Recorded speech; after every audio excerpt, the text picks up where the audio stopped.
Hello friends, எல்லோரும் எப்படி இருக்கீங்க? கண்டிப்பாக நல்லா இருப்பீங்கன்னு நம்புகிறேன். இதில் வந்து நம்ம வந்து நீக் படத்தோட ரிவ்யூ தான் பார்க்க போகிறோம். நிலவுக்கு என் மேல் என்னடி கோபம் அப்படிங்கிறது. ஆக்சுவலி பேர் நல்லா இருக்குது. படமே அந்த கண்டென்ட் நோக்கி தான் போகுது. ஓகே அப்படின்னு சொல்லலாம். பட் ஆனால் அந்த படத்தோட எனக்கான அந்த ஒப்பீனியன் எப்படி அப்படிங்கிறத பற்றி டீட்டெயிலாக இந்த வீடியோவில் பார்க்கலாம். உங்களுக்கு சேனல் பிடிச்சிருந்தா சப்ஸ்கிரைப் பண்ணுங்கள், உங்களுக்கு பிடிச்சவங்களுக்கு ஷேர் பண்ணுங்கள், லைக் பண்ணுங்கள். ஓகேங்களா? ஓகே கைஸ், இப்போ நம்ம கண்டென்ட்குள்ளே போகலாம். சரி, ஓகே. தனுஷ் சாரோட டைரக்ஷன் அப்படிங்கிறது நம்மளுக்கு தெரியும். அதுக்கப்புறம் இதில் நடித்தது தனுஷ் சாரோட அக்கா பையன். இது எத்தனை பேருக்கு தெரியும்னு தெரியல. ஓகே, இது நான் சொல்லிடுறேன். இது ஒரு இன்ஃபர்மேஷன். அதுக்கப்புறம் ஒரே ஒரு இடத்துல தனுஷ் சாரோட அக்கா ஹஸ்பண்டும் நடிச்சிருக்காரு. அது உங்களுக்கு யாருன்னு எந்த இடம்னு தெரிஞ்சால் கமெண்ட்ஸில் ஷேர் பண்ணுங்கள். அவர் வந்து தனுஷ் சார் படத்தில், அதாவது தனுஷ் சாரோட அக்கா ஹஸ்பண்டு ப்ளஸ் இந்த படத்தோட நீக் படத்தோட ஹீரோவோட அப்பா அப்படிங்கிற இடத்துல அவர் வந்து வந்திருப்பாரு. ஸோ ஹீரோவை நம்ம எல்லாருக்கும் தெரியும், அக்கா பையன் பவிஷ் அப்படின்னும் போது அவரோட அப்பா, அதாவது தனுஷ் சாரோட அக்கா ஹஸ்பண்ட் அப்படின்னும் போது அவர் ஒரே ஒரு ரோலில் வராரு. அவர் ஆல்ரெடி ஒரு படத்தில் வந்திருப்பாருன்னு நினைக்கிறேன். திருச்சிற்றம்பலமா என்னன்னு தெரியல. அதே மாதிரி ஒரு ரோலில் தான் வந்திருப்பாரு. சேம் ரோல் தான் வந்திருப்பாரு. நீங்கள் யாருன்னு கெஸ் பண்ணிங்கன்னா எனக்கு கமெண்ட்ஸில் ஷேர் பண்ணுங்கள். நான் எதுக்கு இது இவ்வளோ கான்ஃபிடென்ட்டாக சொல்கிறேன் அப்படின்னு பார்த்தீங்கன்னா, அவர் வந்து நான் அதாவது தனுஷ் சாரோட அக்கா ஹஸ்பண்டோட இன்டர்வியூ ஒரு வாட்டி பார்த்தேன். அதை வச்சு தான் நான் சொல்கிறேன் அது வந்து தனுஷ் சாரோட அக்கா ஹஸ்பண்ட். அவர் ஒரே ஒரு ரோலில் தான் வந்திருக்காரு. ஏற்கனவே ஒரு படத்தில் ஒரே ஒரு ரோலில் தான் வந்திருக்காரு. ஸோ ஏதோ ஒரு இடத்துல ஒரு சின்ன இடத்துல ஒரு ரோல் பிளே பண்ணிட்டு போயிடுறாரு தனுஷ் சார் படத்தில் அவரோட அக்கா ஹஸ்பண்ட். இப்போ இந்த படத்தில் ஃபுல் ஹீரோவே அவரோட அக்கா பையன் தான் அப்படின்னும் போது அவரோட ரிசம்பிளன்ஸ் ஃபுல்லாக பார்த்தீங்கன்னா தனுஷ் சாரை தான் அப்படியே ப்ரொஜெக்ட் பண்ணுது. இது வந்து பவிஷ் வந்து இன்டென்ஷனாக பண்ணாரா, இல்லைனா அதாவது அப்படி தெரியணுன்றதுக்காக பண்ணாரா, இல்லைன்னா தனுஷை பார்த்து வளர்ந்ததுனாலேயே அந்த ஃபேமிலிக்குள்ளேயே வளர்ந்ததுனாலே மேபி அது அப்படியே அவருக்குள்ளே வந்து அது வந்து அந்த பாடி லாங்குவேஜ் வந்துச்சா அப்படிங்கிறது நம்மளுக்கு தெரியாது. ஆனால் நம்ம தனுஷ் சார் ஸ்டார்டிங் அவரோட படத்தில் பார்த்துருப்போம் இல்லைங்களா, போட பொடி, அப்புறம் இன்னும் சில ஃபன் படம்லாம், அதாவது அந்த ரொமான்ஸு, லவ் காமெடி அந்த மாதிரி ஜானர்லலாம் பார்த்துருப்போம் இல்லைங்களா. அந்த தனுஷ் சாரை நம்மளால் இந்த படத்தில் பவிஷ் மூலமாக பார்க்க முடியுது. பட் ஆனால் அது அப்படியே தெரியுதா அப்படின்னா ஓரளவுக்கு மேட்ச் பண்ணியிருக்காரு. இல்லை அவரோட பெஸ்ட் எஃபோர்ட்டை பெஸ்ட் ட்ரையை கொடுத்துருக்காரு அப்படின்னு சொல்லலாம். இது வந்து அந்த லவ் ரொமான்ஸ் வர இடத்துலையே ஆகட்டும், இல்லை லவ் காமெடி வர இடத்துலையே ஆகட்டும், இல்லை ஃப்ரெண்ட்ஸ் கூட சேர்ந்து அது ஒரு ஜாலியாக கிரிஞ்சாக பண்ணுற அந்த ஃபன் மூமெண்ட்ஸ் ஆகட்டும், அங்கெல்லாம் அப்பட்டமாக நம்மளுக்கு வந்து பழைய தனுஷ் சார் ஞாபகம் வராரு அப்படின்னு தான் சொல்லணும். சரி, ஓகே. இந்த படம் வந்து செம்ம ஹிட்டா அப்படின்னு கேட்டால் அது எனக்கு தெரியல. இந்தியாவில் இருக்கவங்களுக்கு தான் தெரியும். ஓரளவுக்கு ஒரு சிலருக்கு இது பிடிச்சிருக்கு, ஒரு சிலருக்கு பிடிக்கல அப்படின்ற மாதிரி இருக்குது. 50-50 அப்படின்னு என்ன கேட்டால் எனக்கு ரொம்ப பிடிச்சது அப்படின்னு தான் சொல்லுவேன். அதாவது ரொம்ப நாளைக்கு அப்புறம் no toxic, no domination, no negative characters அப்படிங்கிற மாதிரி ஜாலியாக போகலாம், என்ஜாய் பண்ணிட்டு வரலாம். இப்போ ஒரு 3 hours அப்படின்னும் போது அதுவும் ஃப்ரெண்ட்ஸ் கூட போனால் கேட்கவே வேணாம். ஜாலியோ ஜிம்கானா அப்படின்ற மாதிரி நம்ம தளபதி சார் சொல்கிற மாதிரி மூவி பாப்கார்ன்ற மாதிரி செம்மையாக 3 hours 2.5 hours நினைக்கிற படம்.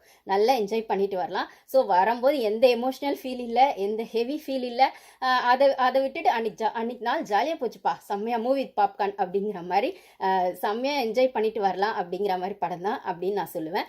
அதான் ரொம்ப நாளைக்கு அப்புறம் இந்த மாதிரி படம் வந்திருக்கு அப்படின்னு சொல்லலாம். ஏன்னா நம்ம எல்லா படத்துலையுமே பார்த்தீங்கன்னா ஏதோ ஒரு ஹெவி கண்டென்ட்டு, சோஷியல் மெசேஜுங்கிற பேரில் ஏதோ ஒன்று சொல்லிட்டு அது டாக்ஸிக்குள்ளே சம்டைம்ஸ் போயிடும், சம்டைம்ஸ் டாமினேஷனுக்குள்ளே போயிடும், சம்டைம்ஸ் வயலன்ஸ்குள்ளே போயிடும் அப்படின்லாம் இல்லாமல் இந்த படம் ஒரு மெச்சூர்டாக இருக்கக்கூடிய ஒரு 4-5 கேரக்டர்ஸ் யங்ஸ்டர்ஸாகவே வச்சு பண்ணியிருக்காங்க.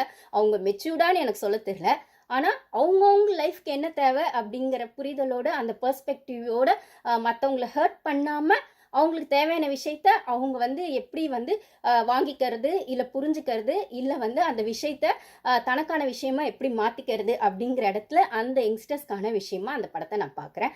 ஸோ இது வந்து 90s கிட்ஸ்க்கு பிடிக்குமா, 2K கிட்ஸ்க்கு பிடிக்குமா அப்படின்லாம் எனக்கு கேட்டால் 2 டைப் ஆஃப் ஆடியன்ஸையும், ஜென்சி கிட்ஸு, ஸோ இந்த மாதிரி எல்லா டைப் ஆஃப் கிட்ஸையும் சரி, ஃபேமிலியும் சரி, அப்புறம் வந்து பெரியவங்களையும் சரி, எல்லாரையும் கவர் பண்ணோங்கிறதுக்காக ஒரு சில இடத்துல கொஞ்சம் சொதப்பி வச்ச மாதிரி இருந்தது. ஸோ இது 90s கிட்ஸ் அப்படிங்கிறத விட 2K கிட்ஸுக்கு என்ஜாய் பண்ணுவாங்களான்னு கேட்டால், ஆனால் ஒரு சில இடத்துல 90s கிட்ஸோட கிரிஞ்சான ஒரு சில விஷயங்களும் இருக்குது. ஸ்டார்டிங்கில் கொஞ்சம் படம் வந்து கொஞ்சம் ஒரு ஃபர்ஸ்ட் ஆஃப் வந்து கொஞ்சம் கிரிஞ்சு கலந்த மூமெண்ட்ஸாக தான் இருக்குது. அந்த இடத்துல நம்ம பழைய தனுஷ் சார்து அந்த விஷயங்கள்லாம் அப்படியே பார்க்கலாம். செகண்ட் ஆஃப் பார்த்தீங்கன்னா ஓரளவுக்கு அந்த கதையான கண்டென்ட் எப்படி கொண்டு போகணுமோ அப்படி கொண்டு போயிருக்காங்க.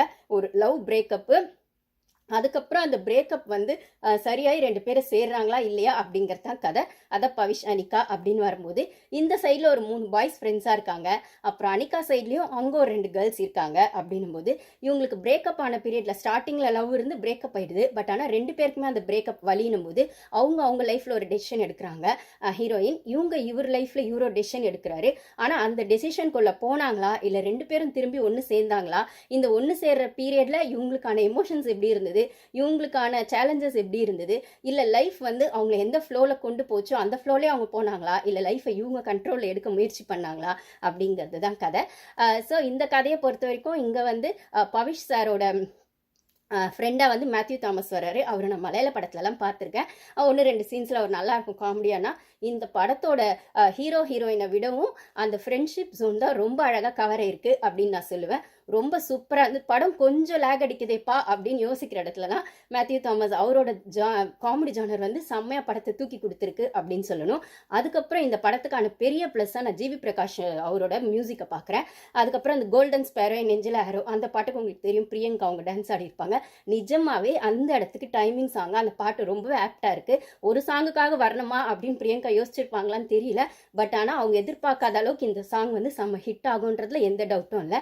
அதுக்கப்புறம் ஒரு இடத்துல ஸ்க்ரீன்லேயே ஜிவி பிரகாஷே ஒரு சாங் பாடியிருக்காரு எமோஷ்னலா. ஸோ அதுவுமே நல்லா இருந்தது அப்படின்னு சொல்லணும். அந்த இடத்துக்கும் அந்த சாங் வந்து டைம்லி சாங் அப்படின்னு தான் சொல்லணும்.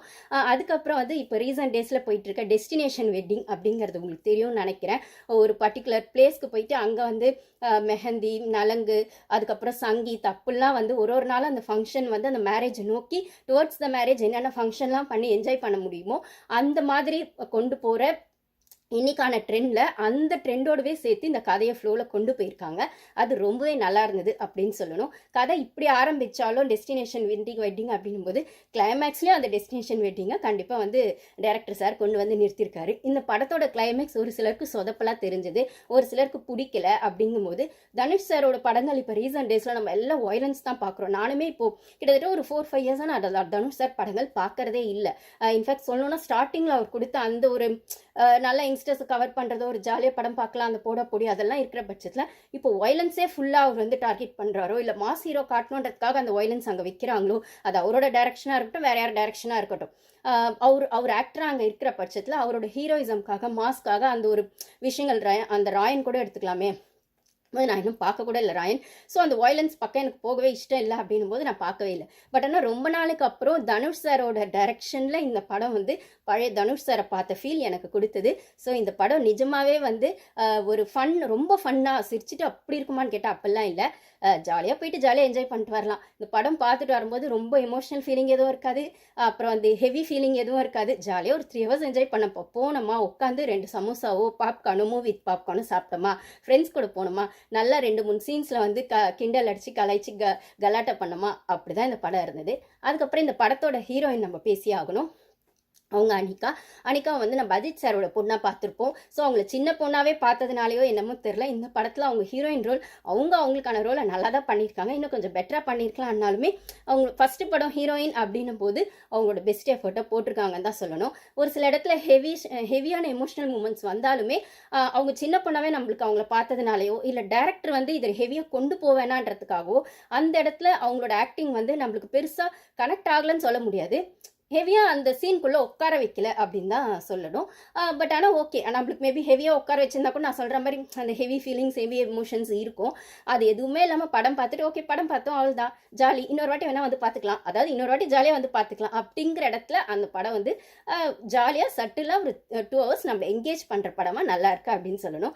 முக்கியமாக இந்த படத்தில் no toxic, no domination, no negative characters அப்படின்னும் போது இந்த மாதிரி படங்கள் எடுக்கிறது ரொம்பவே கஷ்டம். ஏதோ ஒரு இடத்துல டாக்ஸிக் வந்துடும், ஏதோ ஒரு இடத்துல வயலன்ஸ் வந்துடும், ஏதோ ஒரு இடத்துல நெகட்டிவ் கேரக்டர்ஸ் வந்துடும். அப்படின்னும் போது அதெல்லாம் எதுவுமே இல்லாமே ஒரு படம் எடுக்க முடியும், ஜாலியாக எடுக்க முடியும் அப்படின்னு கேட்டால் இந்த படம் ஃபுல் அண்ட் ஃபுல் யங்ஸ்டர்ஸ்க்கான படமாக இருக்குது. ஃப்ரெண்ட்ஸ் கூட போனால் செம்ம என்ஜாய் பண்ணலாம். மேபி தனுஷ் சாரோட ஃபேன்ஸ் வந்து அவர் மாசாவே இப்போ அந்த வயலன்ஸ் அந்த மாதிரிலாம் பார்க்குறவங்களுக்கு அவர் நடிச்சிருந்தா இப்போ வந்து என்ன சொல்கிறது, அவர் ஒரு பீரியட்ல எப்படி நடிச்சாரு, இப்போ அவர் அப்படி நடிச்சா அந்த படங்கள் ஹிட் ஆகுமான்னு தெரியாது. ஆனால் அவரோட அக்கா பையனை அந்த இடத்துல அவர் ரிப்ளேஸ் பண்ணி இந்த கண்டென்ட்டை கொடுத்தது வந்து நம்மளுக்கு பழைய ஃபீலை கொண்டு வரும்ன்றதுல எந்த டவுட்டும் இல்லை. அவரும் அப்படிதான் நடிச்சிருக்காரு பவிஷும் அப்படின்னு தான் சொல்லணும். இந்த படத்துக்கு வந்து ஆக்சுவலி பார்த்தீங்கன்னா வந்து என்ன சொல்கிறது, அந்த ட்ரிங்க்ஸு ஸ்மோக்கிங்லாம் ஆஸ் யூஷுவல் அதெல்லாம் அங்கங்கே கொஞ்சம் வரதான் செய்யுது. இன்றைக்கான கமர்ஷியல் ஃபிலிம்ஸில் அது இல்லாமல் படமே எடுக்க முடியாதுன்னும் போது அதை நார்மலைஸ் பண்ணலை. பட் ஆனால் நார்மலைஸ் பண்ணால் தான் படங்களை கொஞ்சம் ஓரளவுக்கு என்கேஜ் பண்ண முடியும் ஆடியன்ஸை அப்படிங்கிற இடத்துல அது ஆப்வியஸாக இருக்குது. அதை தவிர்த்து பெருசாக படத்தில் ஹெவி கண்டென்ட்டு இல்லைனா டாக்ஸிக்கு நெகட்டிவ் அப்படிங்கிற மாதிரி சொல்கிற மாதிரி எதுவுமே இல்லை. இதில் முக்கியமாக ஃப்ரெண்ட்ஷிப் ஜோன் நான் ஆல்ரெடி சொன்ன மாதிரி மேத்யூ தாமஸ் வந்து ரொம்பவே அந்த ஃப்ரெண்ட்ஷிப் ஜோனை நல்லாவே கவர் பண்ணியிருக்காரு அப்படின்னு சொல்லணும். 3 பாய்ஸ் 3 கேர்ள்ஸ் அப்படிங்கிற மாதிரி தான் இது போகுது. அந்த 3 பாய்ஸ் அப்படிங்கிற இடத்துல ஒவ்வொருக்கு ஒரு விதமான எமோஷன்ஸ். ஓகேங்களா, ஒருத்தர் ஹீரோவோட ஃப்ரெண்டு, அப்புறம் இவங்க பேருக்கும் ஒரு ஃப்ரெண்டு காமன் அப்படின்னும் போது அதில் one side love, breakup love, அதுக்கப்புறம் ஜாலியாக லவ் பண்ணுறக்க ஒரு பையன். அந்த சைட் ஹீரோயின்னும் போது அந்த சைட் ஹீரோயின்கான அந்த பிரேக்கப்பு, அதுக்கப்புறம் இன்னொரு பொண்ணுக்கான லவ் அப்படின்னு வரும்போது இந்த இடத்துல வந்து இந்த இன்னும் 2 கேர்ள்ஸ் உள்ளே விட்டுருக்காங்க. அந்த 2 கேர்ள்ஸ் அந்த கண்டென்ட் தேவையான்னு கேட்டால் நான் ஆல்ரெடி சொன்ன மாதிரி ஜாலியாக கொண்டு போகணுன்றதுக்காக ஒரு 2 எக்ஸ்ட்ரா கேரக்டர்ஸ் உள்ளே வராங்க கேர்ள்ஸ் சைடில். ஸோ அது வந்து அந்த கதைக்கு தேவை அப்படிங்கிற மாதிரி வச்சுக்கிட்டாலுமே எல்லாருமே என்ன சொல்லுது, கொஞ்சம் கொஞ்சம் அவங்களுக்கான பார்ட்டை நல்லாவே செஞ்சாங்க அப்படின்னு தான் சொல்லணும். ஸோ அது மட்டும் இல்லாமல் இந்த படம் வந்து ஒரு ஜென்யூன் குட் ஃபில்ம் அப்படின்னு தான் நான் சொல்லுவேன். கிளைமேக்ஸ் வந்து அந்த ஒரு தாலி சென்டிமெண்ட் கல்யாணம், அதாவது பிடிச்சி கல்யாணம் ஆகுது அப்படிங்கிறது வேற. அரேஞ்ச் மேரேஜ் இருந்தாலும் சரி, லவ் மேரேஜ் இருந்தாலும் சரி, அது வந்து என்ன சொல்றது, பேரண்ட்ஸ் ஃபோர்ஸ் பண்ணி பண்றதுங்கிறது ஒன்று இருக்கு. லவ் மேரேஜ்ல தேவன் பண்ணிக்கிறதுன்னு ஒன்று இருக்கு. அரேஞ்ச் மேரேஜ்ல நோ ஆப்ஷன், வேற வழியே இல்லை அப்படின்னு பண்ணிக்கிறது ஒன்று இருக்குன்னா, இதுல கட்டாயப்படுத்தி அந்த ஃபோர்ஸ்க்குள்ள வேற வழியே இல்லை கல்யாணம் பண்ணிக்கணும் அப்படிங்கிறதுல ஒரு சில கேர்ள்ஸ் பண்ணிக்கிறாங்க அப்படின்னும் போது ஃபேமிலி சூழ்நிலை அப்படிலாம் வரும்போது இதுல வந்து இந்த பொண்ணு யாரும் ஃபோர்ஸ்லாம் பண்ணலை, ஆனாலும் கல்யாணம் பண்ணிக்கிட்டு அப்போ வந்து அந்த இடத்துல அவளுக்கான லவ் முக்கியமா கல்யாணம் முக்கியமா அப்படின்னு வரும்போது ஒரு டெசிஷன் எடுக்கிறது. அந்த டெசிஷனுக்கு அந்த டைம்ல அந்த பொண்ணை கல்யாணம் பண்ண பையனும் அந்த டெசிஷனுக்கு ஒத்து போறது அப்படிங்கிறது இன்னைக்கான காலகட்டத்தில் அந்த மேரேஜ் பண்ணி அதுக்கப்புறம் லவ் அப்படிங்கிற விஷயத்துக்குள்ள போறது சரியா தப்பா அப்படின்லாம் யோசிக்காம இந்த பெர்ஸ்பெக்டிவும் பார்க்கலாம்ல. ஸோ இதுல வந்து அந்த இது வந்து அதனால தான் நிறைய பெரியவங்களுக்கு இது பிடிச்சிருக்காதுன்னு நினைக்கிறேன். அந்த தாலி சென்டிமெண்ட் கல்யாணம் ஆயிடுச்சுல, அப்புறம் அட்ஜஸ்ட் பண்ணி தான் ஆகணும், இல்லை ஒத்து போய் தான் ஆகணும், இல்லை பிடிச்சிதான் ஆகணும் அப்படிலாம் இல்லாமல் மனசில் வேற ஒரு ஃபீல் இருக்கு. ஆனால் சொசைட்டிக்காக ஒரு கல்யாணம் பண்ணது அப்படின்னா அது சொசைட்டிக்கு இம்பார்ட்டன்ஸ் கொடுக்கணுமா, மனசுக்கு இம்பார்ட்டன்ஸ் கொடுக்கணுமா அப்படிங்கிற இடத்துல அந்த இடத்துல அந்த கல்யாணம் பண்ண பையனே அந்த ஸ்பேஸை கொடுக்கறது. அந்த இடத்துல தான் நிறைய பேருக்கு அந்த படம் பிடிக்காம போயிருக்கோன்னு நினைக்கிறேன். நான் என்ன யோசிக்கிறேன்னா, டைரக்டர் வந்து இது ஒரு டிஃப்ரெண்டாக ட்ரை பண்ணியிருக்காரு. இந்த கதை வந்து பிரேக்கப் பண்ணவங்க தான் சேரப்படுறாங்க, கல்யாணம் பண்ணவங்க தான் அந்த கமிட்மெண்ட்டுக்குள்ள வந்துட்டு பிடிச்சோ பிடிக்காமலோ அட்ஜஸ்ட் பண்ண போறாங்க அப்படிங்கறதுலாம் இல்லாம கல்யாணம் பண்றோம் இல்லைன்னா பிரேக்கப் ஆயிட்டு அவங்க கூடவே சேர்றோம் அப்படின்லாம் வந்து சொசைட்டிக்காக எந்த டெசிஷனையும் எடுக்காம அவங்களுக்கு என்ன தேவைங்கிற புரிதலோட அந்த டெசிஷன் எடுக்கிற மாதிரி ஒரு மெச்சூர்டான இடம் நான் சொல்ல மாட்டேன். ஆல்ரெடி சொன்ன மாதிரி அவங்கவுங்களுக்கான பெர்ஸ்பெக்டிவ் ப்ரொடக்டிவா இருக்கிற பட்சத்தில் அது அவங்க லைஃப்க்கு ப்ரொடக்டிவா யூஸ் ஆகுன்ற பட்சத்தில் மற்றவங்க லைஃப்பை அதை டிஸ்டர்ப் பண்ணாது அப்படிங்கிற பட்சத்தில் அந்த டெசிஷன் எடுக்கிறது தப்பு இல்லை இந்த பெர்ஸ்பெக்டிவ்லயும் யோசிக்கலாம் அப்படிங்கிற மாதிரி அந்த கிளைமேக்ஸ்ல ஒரு யூனிக் ட்ரையை வந்து டைரக்டர் பண்ணியிருக்காரு அப்படின்னு தான் சொல்லணும். என்ன கேட்டா இந்த மாதிரி படங்களும் என்ன சொல்றது, பழைய காலம் மாதிரியே என்ன சொல்றது, இப்போ நம்ம ஒரு படம் பார்த்துட்டு இருக்கோம் அப்படின்னா பழைய காலம் மாதிரி இந்த கிளைமேக்ஸ் இப்படிதாப்பா இருக்கும், இல்லை இப்படிதாப்பா இதை கொண்டு போய் ஆகணும் அப்படிலாம் இல்லாமல் டிஃப்ரெண்ட் ஜானர்லேயே கொண்டு போகலாம். இது ஆடியன்ஸை எப்படிலாம் கவர் பண்ணுறது அப்படிங்கிற மாதிரி இது அகெயின் விடாமுயற்சியில் அஜித் சார் ட்ரை பண்ணதான். அந்த அஃபேர்னு ஒரு பொண்ணுக்கு சொல்கிற பட்சத்தில் அது வந்து அந்த அஃபேர் அப்படிங்கிறதுக்கு பின்னாடி 1008 ஜஸ்டிஃபிகேஷன் இருந்தாலும் அதே அகெயின் அது ஹஸ்பண்ட் அண்ட் ஒய்ஃப்கான டெசிஷன் அப்படின்னும் போது இந்த இடத்துலையுமே கல்யாணம் பண்ண அந்த பொண்ணும் அந்த கல்யாணம் பண்ண அந்த பையனும் அவங்க 2 பேருக்கான டெசிஷன் அப்படிங்கிற ஸ்பேஸ்லேருந்து அந்த கிளைமேக்ஸை டைரக்டர் கொண்டு வந்திருக்காரு அழகா அப்படின்னு தான் சொல்லணும். ஓகே காய்ஸ், இந்த படம் எனக்கு பிடிச்சது. நீங்கள் பார்த்தீங்கன்னா பார்த்துட்டு எப்படி இருந்துன்னு கமெண்ட்ஸில் ஷேர் பண்ணுங்கள். தேங்க்யூ.